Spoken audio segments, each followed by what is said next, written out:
Many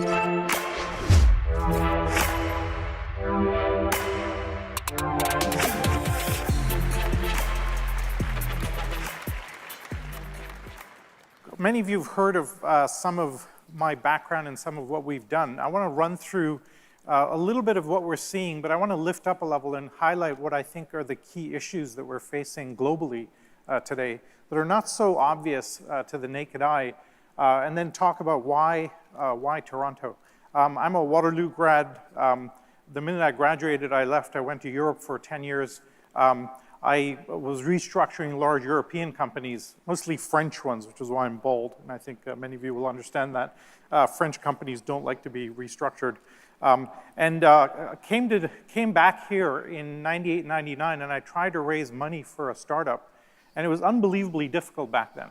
And the idea that VC should actually venture capital seemed alien. We kept trying to remind them that you're supposed to do the venture part also. And risk-taking was hard for that world. Ended up in New York, did a bunch of startups there, and I ended up in Silicon Valley as the head of innovation at Yahoo, running their incubator for a couple of years. And I learned a really central lesson, which is if you attempt disruptive innovation in any large organization, the immune system will attack you. Right? All our organizations are built to resist change and withstand risk, and yet that's now the higher order bit. And so we've been thinking about that and that's been stuck in my brain for quite a while now. And then after the Yahoo experience, ended up helping start Singularity University, which has now been going on for 8 years or so. This organization, I think, sets the groundwork for what's happening in the world today in terms of the insight that we get across all of these technologies. This orange graph that Ray Kurzweil put together is kind of fundamental to this. It's a graph of Moore's law. And Ray went all the way back to 1900 and found that we've been doubling computational price performance for over 100 years, well before Gordon Moore made his predictions. And the question that he asked is, why is that curve so smooth and so predictable? We've had wars and recessions and ups and downs in the semiconductor industry. You should expect a very jagged type of stock market shaped curve, not this very steady progression that we see here. And Ray spent a full 10 years researching this, trying to understand why this was the case. And he came up with a really fundamental observation, which is once you take any domain or discipline or industry area or product area, and you power it with information technologies, and it acquires informational flow properties, its price performance starts doubling very steadily. Most importantly, once that doubling starts, it just doesn't stop, it just keeps going. And that's very hard to get our heads around. If you can see the data there, we've gone through several technologies in computing, vacuum tubes and transistors, integrated circuits, et cetera, and each one is like a little S-curve. A technology takes off, accelerates, reaches its upper limits, but then if you have an information-based paradigm, something always takes over that curve. Right? We're now reaching the life cycle end of integrated circuits, and if you read the tech press, you'll see all these stories about Moore's law is slowing down, it was a good run, but now it's kind of winding down, et cetera, et cetera. We absolutely don't believe that. When you've seen 5 times in a row this curve keep going, something else will take over. So today we have 3D chip design, we have optical computing, quantum computing, et cetera, et cetera. I won't get into that because anything quantum, it seems to work. Nobody knows quite how. It requires a lot of alcohol to get into, so we'll just leave that there. And so this acceleration is now occurring in about a dozen technologies. We have never seen this before, that we have 12 or 14 technologies moving at this doubling pattern. And this is a completely unique point in human history. It led Peter to write this book, Abundance, charting out that if we can harness this pace of change effectively, we'll soon see an abundance of healthcare, education, clean water, energy in about a decade. And what will the world look like if that was the case, right? Peter, of course, is the founder of the X Prize Foundation. I joined their board a couple of months ago, and they use prizes to solve global problems and challenges globally. This is leading to some extraordinary outcomes. We're digitizing the world very dramatically. We're disrupting it heavily as a result. We're demonetizing industries as a result. We've seen kind of the drop-off in newspaper revenues. The TV business is hitting that drop-off today. Entire industries start to cycle through this kind of curve. And as I mentioned, it's very hard to get our heads around this. Our brains do not cognitively understand exponential growth very well at all. And I want to give a couple of examples of that a bit later. If I take 30 steps linearly the story goes, I'll get to 30 meters. We can all predict very well where I am a third or two-thirds of the way in that progression. But if I take 30 doubling steps, 2, 4, 8, 16, I get to 1 billion meters at step 30, which is actually 26 times around the world. Very hard to gauge where is 1/3 or 2/3 of the way in that progression. And much more of the world is operating on this heuristic. So if you don't spot that doubling pattern early, it disrupts you very badly.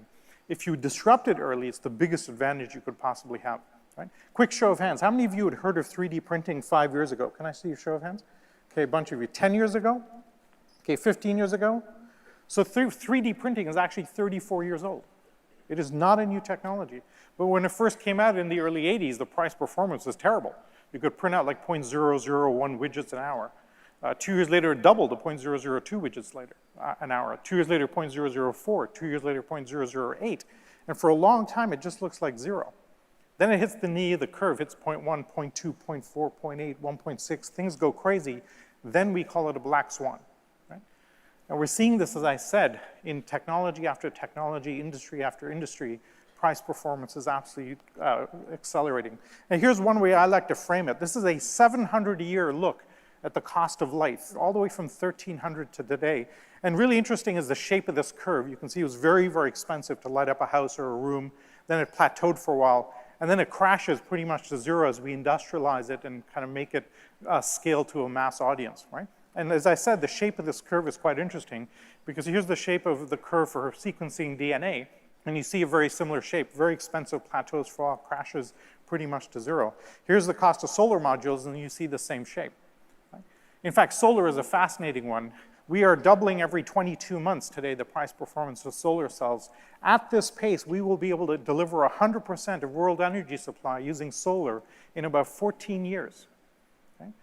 And the implications of that are very, very profound. The Middle East pretty much collapses. The US has to find other reasons to go to war. All sorts of interesting things happen. The Athabasca oil sands are in fairly big trouble as a result, et cetera, et cetera. And so huge implications around just that, right? And you think of the implications of that. If we had 100% in 14 years, we have to remember it's doubling every 2 years. So in 16 years, you have 200%. In 18 years, you have 400%. In 20 years, you have 800%, and that just keeps going. And that's the part that's really interesting, is that these doubling patterns don't stop, right? And if you worry about there's not enough solar out there, it turns out if you add up all of our fossil fuel reserves globally, all of the oil and coal and natural gas that we have in the whole world, that adds up to 5 days of sunlight hitting the world. So that shifts the conversation from a scarcity problem to a conversion problem, and that's what's happening to the conversion. And this is incredible. So energy today is about a $6 trillion business globally. As we shift to solar, totally rewrites the underlying equation.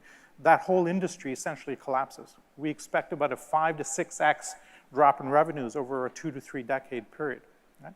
By the way, the poorest countries in the world are the sunniest countries in the world. Right? So really interesting geopolitical power shifts coming along there. And as I mentioned, this is very, very hard to spot. When the Google car first came out 8, 9 years ago, the cost of the LiDAR, the GPS, the radar, the sensors added up to about $200,000 a car. And all the car companies looked at that and said, cute research project, but you'll never commercialize that. 2 years later, it was $100,000 a car. 2 years later, $50,000 a car. Even then, the response was, who will pay $50,000 for all those sensors? If you're aware, we're down below $1,000 a car across the board, across all of the sensors, and now everybody's jumping on the bandwagon. The cost of that LiDAR unit at the top of that Prius cost $75,000 5 years ago. Okay? We're down today to about $50 for that equivalent. Why? Because you have 2 or 3 technologies. Each of them is doubling in its own way, but where they intersect, that adds a whole other multiplier to the equation, and the aggregate effect is orders of magnitude very quickly. And as I said, very hard to get our heads around. And the next version will be $10, and it'll totally dematerialize into our smartphones. We've seen this with our GPS systems, and we'll soon see this with LiDAR. Right? And everybody in that car industry didn't see this coming, because it's really hard cognitively. I want to give a couple more examples of this. 10 years ago, we had maybe 500 million internet-connected devices out in the world. We're up today to about 15 billion. Ericsson made this prediction in 2010. They said we'd have 50 billion internet-connected devices by the end of the decade. And at the time, the entire tech world said, that makes no sense. We only have 5, 6 billion people in the world. Why would we need 50 billion devices? And I talked to Ericsson a few months ago, and they said, we were wrong about the 50 billion. Our new prediction is 500 billion by the end of the decade. And something we see very consistently is when an expert in a domain that's growing exponentially makes a prediction, they're typically wrong by about 10x. And we're fond of saying an expert will tell you how you cannot do something. Right? And all of our organizations and all of our institutions are filled with experts with multiple decades of experience in that domain. And so very hard.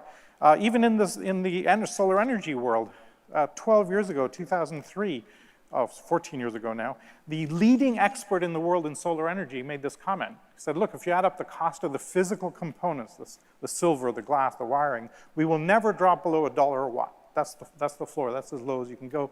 It's just the physical reality of it.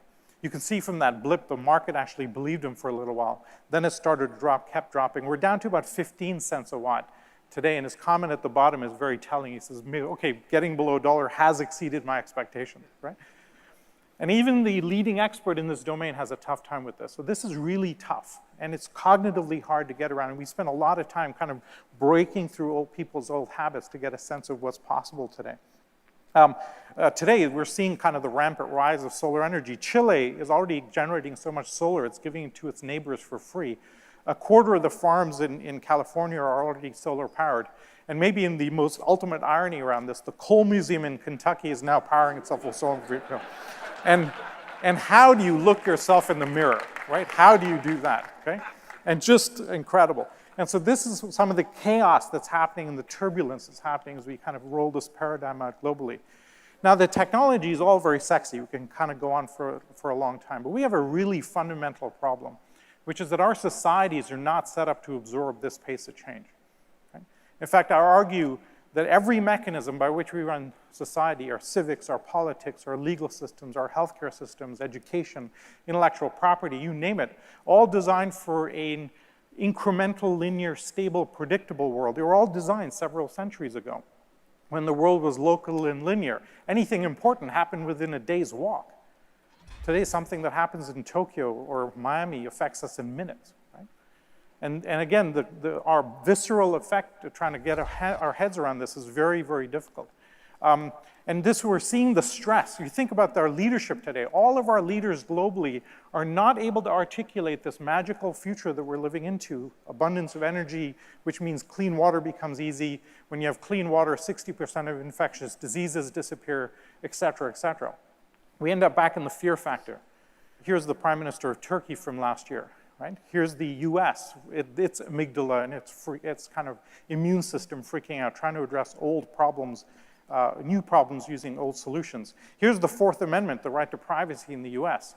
A fundamental pillar of American society has disappeared with no public conversation about it. A constitution is the software that runs a country, and you need to be able to update it now and then. And how do you do that in this environment? So very difficult. In fact, I'll argue that we are even reaching this, all of our institutions are under threat. Okay? And I could go on about a number of these. Think about, we're going to double human lifespan in the next kind of, say, 10 to 20 years. Think about religion. Most religions are trying to sell you an afterlife as a business model, right? How do you sell heaven? How do you sell heaven if nobody's dying, right? That's kind of a challenge. We invented marriage. I joke about marriage. We invented marriage several thousand years ago. And at the time, average lifespan was about 25 years old. So you got married, you had kids, and you died. Marriage is not designed to last 50, 60 years.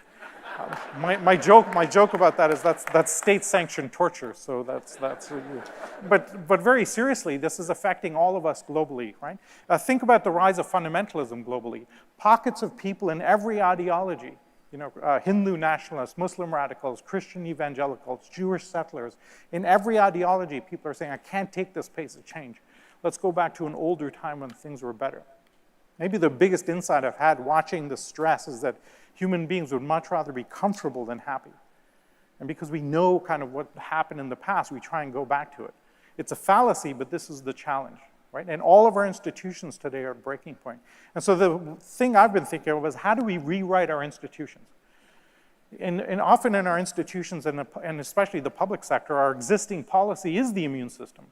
You try and update education, the teachers' unions attack you. You try and update transportation, the taxis go crazy, and so on.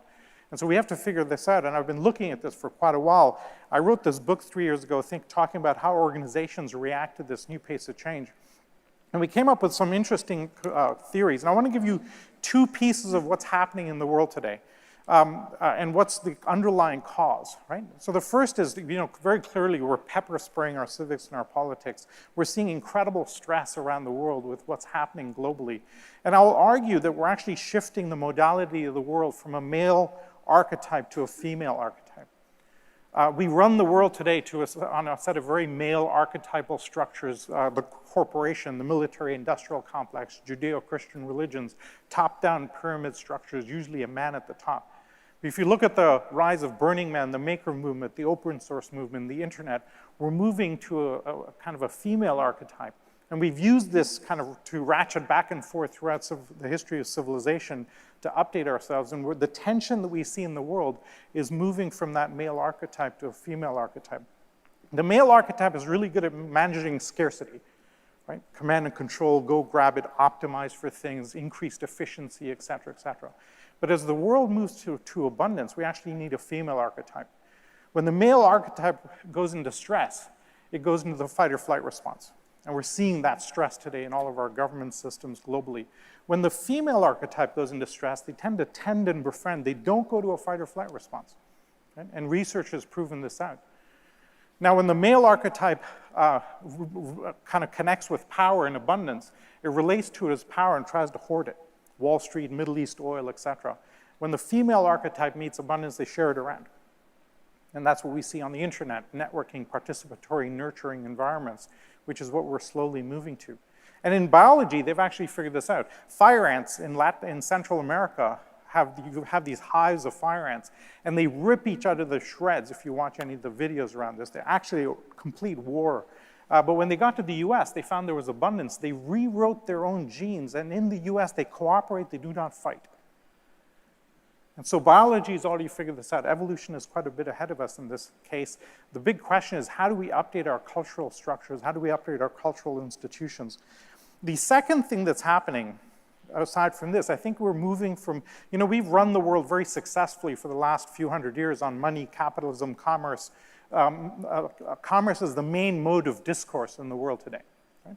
But we're shifting that now from money to information. Banks used to move money around, and now they move information about money around. And you have Bitcoin coming along, which is a currency of abundance in a sense. And how do we deal with that? Because how do we deal with taxation when you have this demonetization taking place and we're shifting the world into information very radically? Very clearly, soon, education will be essentially free. We shouldn't have to pay for it. And now we're starting to see the stress coming from that. Now, we have 2 futures that we can kind of live into as we go through this world. Right now, all of this technology is driving us through extraordinary stress, and we're seeing the societal disruption, political, financial, social, that's coming from that. We have to figure out how to tilt that and change that future into a future of abundance. We have Vivek Wadhwa, one of our colleagues, talks about this as either a Mad Max society or a Star Trek society, right? Very clearly today we're heading towards the Mad Max side of things. And we need to figure out how to tilt that. And I've been thinking about that. A couple of years ago, I talked to the global CIO of Procter & Gamble, and she said, hey, could you help us with your work? The book is required reading. And what we found with big companies, it typically takes about 2.5, 3 years to get their senior leadership fully up to date to make meaningful change to adapt to this new world. And I proposed to her a sprint. And we came up with a 10-week process that we run that solved the immune system problem in large companies. And so we're able to move the leadership and culture 3 years ahead in a 10-week period. We piloted it with Procter & Gamble. We've now run it several times, and so we're very thrilled about the outcomes. We're actually going to open source this, write a manual on how to do it, and make it widely available. And so we kind of solved the immune system problem in the private sector. Then I thought, how would you apply this to the public sector? And well, as I mentioned earlier, in the public sector, our existing policies are the immune system, right? You have a new technology like drones, and the first response is ban the drones, and then slowly open that tap to take advantage of it. At the pace we're going, it takes many, many years to get full advantage of this. So we created in Miami something we call the Fastrack Institute, which I'm trying to move here actually, where we want to look at technology and problem-solving cities and approach it from a different perspective. So we take a problem like, say, transportation, And we look at all the technologies that may come along to affect that. Then we do a design thinking layer as to how would you come up with solutions for these. Then we go through a funding layer. Do you privatize, do you raise taxes, et cetera. And the last one is the most critical. While we're evaluating the technology, we're looking at what are the social and practical and policy changes, regulatory changes, public safety needs that you can change, that you need to change in order to implement it. So that when you finish the evaluation, you can hit the ground running. And so we've run this 4 times in Medellin in Colombia. We're about to do the same thing in Miami with the mayor of Miami, 4 months on the future of transportation. And we have found that we can solve a problem facing a city for about 1/10 the current cost. And so the economic benefit becomes quite profound because these new technologies are orders of magnitude cheaper than the previous ones, right? As my colleague Brad Templeton said, if you lay down train lines, you can run trains, trains, trains, or trains. But if you have a road, you can have about 14 or 15 different transportation types. And so we're doing this in Miami, assuming when the water subsides. I've actually been living in Miami the last 3 years, by the way, because our calculations are that in about 20 years, Miami's gone, so better enjoy it while it's there before it completely sinks under the ocean. And so we'll see how that works out. Because this pace of change is not slowing down. It's actually accelerating. And we have to adapt society very quickly to this new world. And this is why I'm back here. I moved back to Toronto. Actually, our son moved us back. He went into the Mabin School in Toronto, and he said, I really love here. I never want to leave. We're like, wait a minute. What about your friends in Miami? He said, I'll visit them. And so we're back. And as we are, we're finding that Toronto is a really great place to do these big ideas. And the collaborative nature, the diversity, the open discussion between government and private sector are fascinating. The US goes backwards for 20 years now, in our opinion, and it'll take a while before we figure that out, right? This is the Gartner hype cycle that many of you are familiar with, where they chart out a technology, it reaches a peak of its hype, and then it goes through a trough. I think we're in actually a hype cycle of civilization. We kind of peaked in the 50s. Now we're kind of heading into a trough, and we need to transition all of our social systems and our civics and our societal mechanisms from a scarcity mindset to an abundance mindset. We're going to go through about a 20-year period of extreme stress as we figure out how to transition these. Our existing leaders can't do it. I think about our existing leaders all having learned their craft in a world that was incremental, scarcity-based, material-based. They are not set up to manage through a world of extreme disruption that's coming. So we actually need completely new leaders, which is part of the effort of Singularity University. But more than that, we need actually new institutions. And that's what I'd like to do, help start to craft. And actually, Toronto is the place that we've chosen to do this.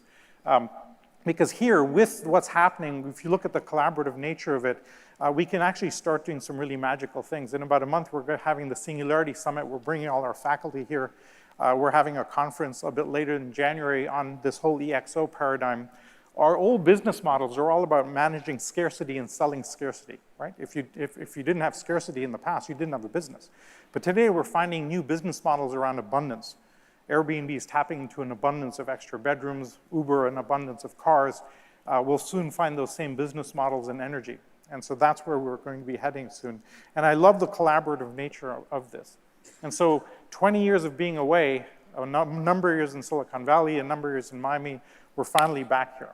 And this is where I'd like to start. And I think Toronto is the place to do it. So thank you very much. It's been great to be here. The conference is awesome. Thank you. Thank you.